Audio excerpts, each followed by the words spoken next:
Quel plaisir de vous retrouver pour un autre message. Et j'aimerais vous poser la question, comment allez-vous? Ah bien, certainement vous me répondez, ça va. Et je vous souhaite bien sûr le meilleur dans votre vie et dans votre journée. Mais souvent nous répondons simplement machinalement, ça va, alors que la réalité est tout autre. Nous cachons nos aléas, nos problèmes et nos difficultés, voire nos chagrins dans notre vie, pour ne pas nous exposer inutilement au premier venu. Et nous sommes par pudeur souvent enfermés dans ce « ça va », pour ne pas répondre à cette question en détaillant les choses. Mon thème pour vous aujourd'hui, quel remède pour un cœur brisé? Alors entendons-nous, nous ne sommes pas dans un mauvais jour, de mauvaise humeur ou dans un revers simple, une contrariété de vie. Un cœur brisé, c'est tout autre chose.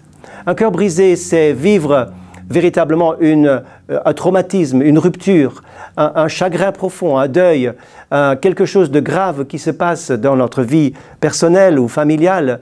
Et nous sommes confrontés à des choses qui vont nous travailler jour et nuit. Le cœur brisé est une réalité pour tant et tant de personnes. Pensons à Job qui a été éprouvé à l'extrême.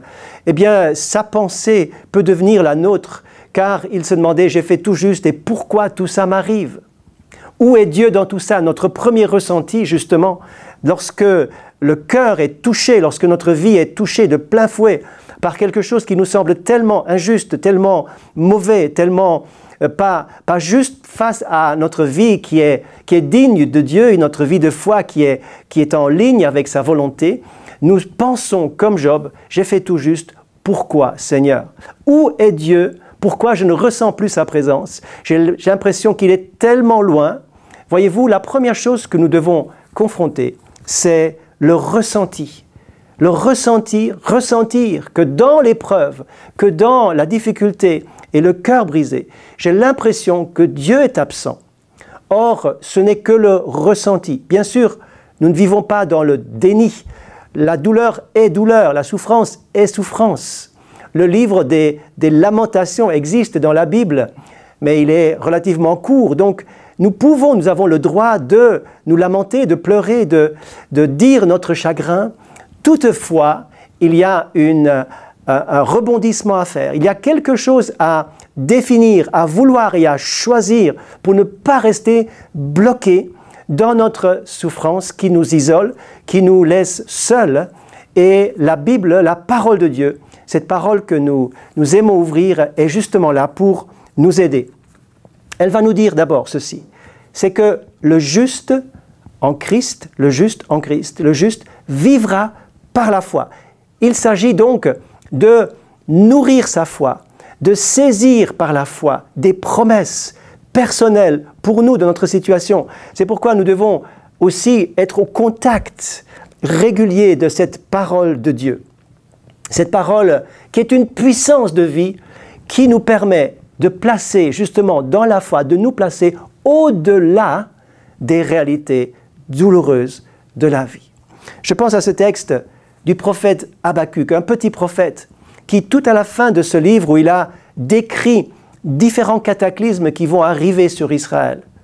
Il va dire entre autres ces paroles, « Le figuier ne fleurira pas, la vigne ne produira rien, les champs ne donneront pas de nourriture, etc. » Et il va maintenant se ressaisir et sa foi va parler. Après avoir décrit le chagrin et le cœur brisé, il va dire « Toutefois, je veux, donc c'est son choix, je veux me réjouir en l'Éternel. Je veux me réjouir dans le Dieu de mon salut. L'Éternel, le Seigneur, est ma force. » Écoutez ce qu'il va ajouter. « Il rend mes pieds semblables à ceux des biches. » Il va en fait réaliser que la foi en Dieu va le rendre léger. Il termine en disant « Il me fait marcher sur les lieux élevés. Il me fait marcher au-dessus des réalités qui me causent tant de souffrance. Il me fait marcher sur un niveau plus élevé. » La foi se place au-dessus des réalités qui veulent nous terrasser. Maintenant s'ajoute une deuxième chose, alors que la première réalité naturelle que je peux ressentir, c'est de dire « mais Dieu n'est pas là, Dieu n'était pas là dans mon chagrin, dans ce coup dur qui m'arrive ». Maintenant, l'adversaire des âmes, le diable veut encore me dire, mais tu vois bien que ça ne sert à rien de prier, tu vois bien que ça ne sert à rien de persévérer, tu as tout fait juste et voilà que Dieu t'abandonne. Il nous faut résister à ce mensonge, il nous faut éliminer ce mensonge. Comment? Par la foi dans la parole de Dieu, par la proclamation des paroles de Dieu. Pour cette situation, je peux vaincre ces mensonges. Je peux aussi vaincre ce sentiment que j'ai intérieurement, que Dieu n'est pas là et qui ne correspond pas à la réalité de la parole de Dieu. Seigneur dit, je suis avec toi tous les jours. Si tu t'attaches à moi, je reste fidèle. Si même tu es infidèle, je reste le fidèle. Mes amis, ce sont là les fondements de base, les fondements qui définissent la stabilité de ma vie chrétienne. Et ceci est important, en tout cas aujourd'hui dans ce message, remède pour un cœur brisé, de se souvenir. Souvenir est par ces deux choses que dit encore cette parole merveilleuse. Premièrement, que Dieu est près, Dieu est proche de ceux qui ont le cœur brisé. Mon sentiment dit Dieu est loin. Mon expérience semble me dire mais Dieu n'était pas là.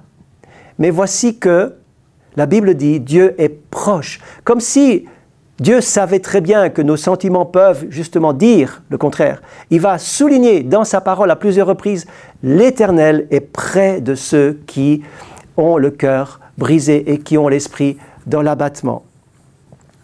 Alors, nous sommes dans cette réalité extraordinaire que Dieu est un Dieu de compassion. Un Dieu de compassion qui ne laisse pas tomber ceux qui sont dans l'épreuve. La deuxième chose, c'est que non seulement Dieu est proche, mais voyez-vous, lorsqu'il est proche, il agit. Il vient nous toucher. Il vient toucher ce que l'homme ne peut pas entreprendre, ce qu'il ne peut pas guérir. Il est dit que l'Éternel guérit ceux qui ont le cœur brisé. Il y a ce surnaturel, cette action surnaturelle et céleste qui vient par le Saint-Esprit guérir, qui vient répondre à quelque chose où l'humain ne peut pas répondre, où l'humain ne peut pas rejoindre. Dieu peut, Dieu guérit. Et c'est la première parole que Jésus va dire dans Luc 4, nous le voyons. Dans Luc 4, il est dit, lorsque Jésus est en train de prêcher à Nazareth, il va dire « Je suis venu pour guérir ceux qui ont le cœur brisé ». C'est une des premières choses qu'il va dire. C'est extraordinaire. Le cœur brisé peut trouver une vraie guérison. Tu peux te relever, tu peux rebondir et repartir avec un cœur consolé alors qu'il a été peut-être terrassé par une épreuve ou par des choses graves.